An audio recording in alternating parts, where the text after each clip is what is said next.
de responder. Então, o IMC, né, é a sigla para massa corpórea, como eu estava falando para vocês. Educadores físicos, nutricionistas, quando você vai numa consulta, ele pega e dá uma olhada. Qual é o seu peso, qual é a sua altura? É uma medida, ela não diz muita coisa, mas ela já é uma boa base, né? Porque depende, logicamente, de qual é a forma do corpo da pessoa. Se é uma pessoa mais larga, aquele negócio todo lá, a distribuição. Então, qual é o papel da gente aqui? O primeiro passo, né? Você vai verificar qual é o IMC da pessoa, né? Qual é o IMC? E está aqui embaixo dizendo, né, o IMC é calculado por meio da divisão do peso em quilos, né?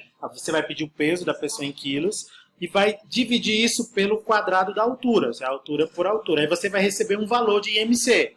O IMC é 30, é 25, é 28, é 21, é 42, né? E aí, esse é o primeiro pedaço. O segundo pedaço é você dar uma situação de acordo com aquele IMC. É você descobrir em qual faixa ele se encaixa. Vai desde a primeira faixa, né, que é quando o IMC é inferior a 17, que a pessoa está realmente muito magra, muito abaixo do peso, passando ali na faixa 25 até 29,99, né, que é inferior a 30, que a faixa acima do peso, né, a maior parte dos brasileiros está acima do peso ou está obeso, e acima dos 40, que já é o nível mais severo, né, de obesidade. Então, o que o programa vai ter que fazer? Pedir ao usuário o peso e a altura, calcular o seu IMC e mostrar bem como a situação. Uma questão até simples, né? Uma questão de condicional, recebendo dados e tudo mais. Vamos então lá fazer. Tá aqui a questão, vamos salvar como... Deixa eu procurar aqui a nossa pasta, na 166. Vou salvar como imc.py, tá bom? Ok, vou criar uma estrutura aqui, vou chamar de principal hoje, só para não ficar gravando sempre o mesmo nome. Principal. E a gente, quando executar, vai chamar essa função principal. Nós precisaremos de duas informações do usuário, né? Para ele digitar o peso dele. O peso... Eu acredito que é float, às vezes, né, a pessoa pode botar um peso float, mas se botar inteiro não vai interferir na resolução. Então, digite uma informação, que é o seu peso, né, em quilos, e a gente vai ter essa informação float. E depois a altura, né, a altura também é um float, porque vai ser em metros, a altura vai ser 1 ponto alguma coisa, se a pessoa for muito grande mesmo, 2,04, 2 metros e alguns centímetros, né. E a altura em metros. Perfeito. Feito isso, nós precisaremos calcular o IMC. O IMC não precisa nem a gente fazer uma função para isso. Dá para fazer de cara aqui, de acordo com a descrição. É o peso dividido pelo quadrado da altura, gente. Somente isso. Então, IMC é igual ao peso dividido, né, uma divisão real, somente uma barra, pelo quadrado da altura. O quadrado da altura é a altura elevada ao quadrado, né? Ou a altura vezes a altura, dá na mesma coisa, tá bom? Eu vou botar aqui esse outro operador, é bom que a gente se acostuma também com ele. Eu pus aqui, neste caso, ou no caso anterior, eu botei entre parênteses a parte de baixo, que isso representa uma fração, né? Para que eu tenha certeza que ele faça primeiro essa operação de baixo, né? Que é elevar a altura ao quadrado, e só depois ele pegue o peso e divide pelo quadrado da altura. Perfeito. Ok. Depois disso, a gente vai precisar escrever o IMC da pessoa, né? Se você quiser mais tarde. Mas a gente tem que verificar a situação, né? Qual é a situação da pessoa de acordo com o IMC que ela teve. Aí, essa situação a gente vai calcular por meio de estruturas condicionais que tem vários ramos, né? O primeiro ramo diz o seguinte, olha, se for inferior a 17, está muito abaixo do peso. Então, se IMC menor que 17, então, situação é igual a muito abaixo do peso. Tranquilo, gente? Somente isso eu pergunto, certo? E se não for inferior a 17, qual é a próxima classificação?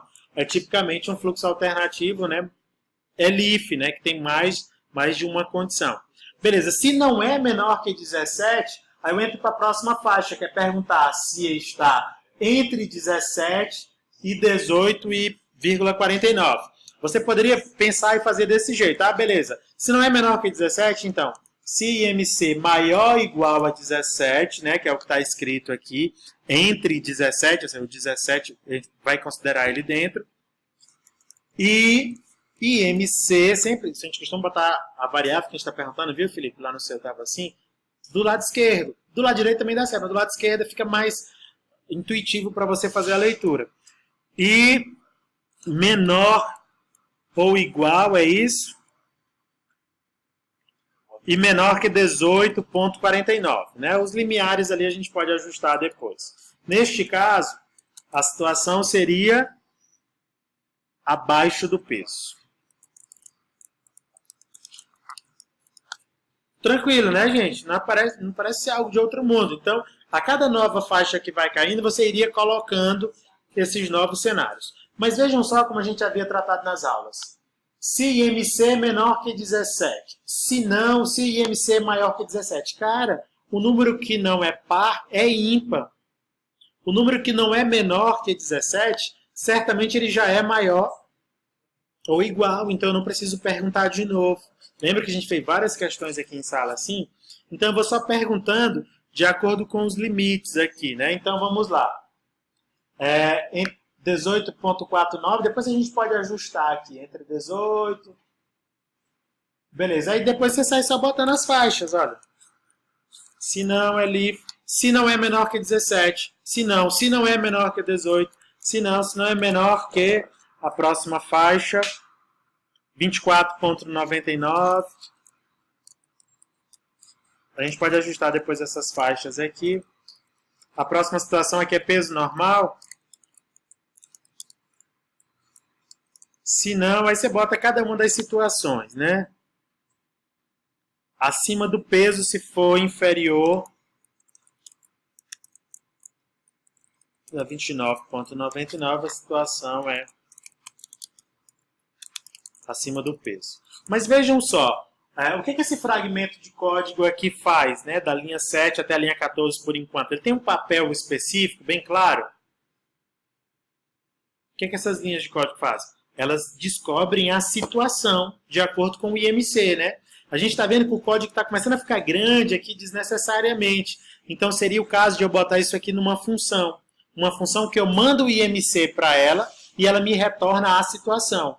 Não é obrigatório botar. A gente bota porque faz todo sentido, né? Então, eu vou recortar isso aqui e eu vou fazer uma nova função. Por isso que eu estou retornando aqui para a coluna 0, né? Eu boto def situação por IMC. O nome da função está bom desse jeito, né? Ela vai ter esse corpo e eu preciso mandar o valor aqui do IMC, né? Então, eu verifico situação abaixo do peso, vamos continuar aqui a nossa tabela e lá no final a gente dá um return na situação. Então, elif IMC menor que 34,99. Isso aqui é obesidade grau 1, é isso? Obesidade 1. Isso, obesidade 2 e obesidade 3, 39,9. Aí tem mais essa faixa. Vou até diminuir aqui para que vocês possam ter a visualização da função como um todo. Menor que 39,99. A situação é obesidade 2. E se não for nenhum desses casos, ou seja, o caso geral, né, se não encaixar em nenhum desses ifs aí de cima, portanto, else, situação, obesidade 3. Então, o que nós temos? A função. Observe que a gente criou uma nova função com um papel específico. Ela vai computar. Então, aquele IMC que a gente mandar para ela vai encaixar em alguma dessas situações. E depois de tudo isso, a gente dá um return situação. Então, a gente pegou um conjunto de instruções que estava ali meio bagunçando lá em cima. Não que estivesse errado, mas só para simplificar. E o nosso programa principal, agora eu posso receber a situação, né? Só perguntando, ei, cara, qual é a situação por IMC para este IMC que eu vou te mandar? Então, na linha 5 eu calculo o IMC, na linha 6 eu pego esse IMC que eu calculei e entrego para uma função. E aí, função me retorna qual é a situação para quando a pessoa está com este valor de IMC. Tranquilo, gente? E posso, então, fazer o print aqui agora da solução, né? Seu IMC é Aí eu posso usar esse recurso aqui que a gente aprendeu na aula passada, né? Que é o recurso de fstring. IMC é bem tranquilinho de fazer, vocês podem utilizar outras formas que vocês souberem. E situação é... Aí eu boto aqui situação. Tudo bem? Vamos rodar aqui para ver se o nosso código está ok. Play. Tá aqui, digite seu peso, pode ser que esteja errado, né? Vamos digitar aqui o peso do Felipe, 78 quilos, 1,67 m. O IMC dele deu 27,9, né? Mais ou menos. A gente não vai nem arredondar ali para não complicar aqui mais por enquanto. E a situação disse acima do peso. Vamos verificar se está ok. Quem está em 27,9 está onde aqui? Está nessa faixa do meio? Tá certo. Então o nosso programa, pelo menos para esse caso do Felipe aqui, deu certo. Vamos dar o play novamente. Vamos botar aqui o peso do Bruno. Qual é o seu peso, Bruno? 80 o peso. 80 quilos. A sua altura? 1,80. Deu peso normal, né? Nesse caso deu 24,6. Vamos ver se seria correto. 24,6 está no limite ali do peso normal, tá? Maravilha. Tá bom, gente? Então assim ficou a nossa questão. A nossa função principal, que é um bom hábito criar ela fica responsável, vejam só, por receber os dados e converter e tratar, fazer pequenos cálculos e chamar outras funções que possam ajudar ela a fazer o trabalho dela. Então, a nossa função principal aqui ficou enxuta e fácil de ler. Não está fácil de ler, de manter? E a gente terceirizou para uma outra função só o papel de computar a situação. E a situação é do jeito que a gente aprendeu nas aulas. A gente tem um if que tem vários ramos. Perfeito?